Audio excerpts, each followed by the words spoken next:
What's up guys, welcome back to another video. In this video, I will show you how to transfer or send Ethereum from Binance to Trust Wallet. So you might be wondering how to exactly do so. Well, making a transfer, sending Ethereum here from Binance to Trust Wallet is fairly easy. So the first thing that you want to do here is you want to go ahead and get the address for your Trust Wallet. So you want to go open up Trust Wallet here, your extension, and you want to go and click on the receive option.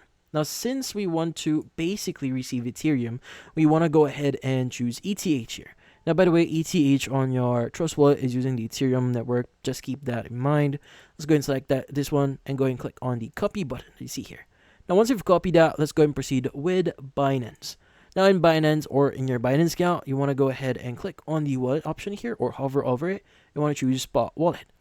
Now, in here at the very top, you want to go and click on Withdraw.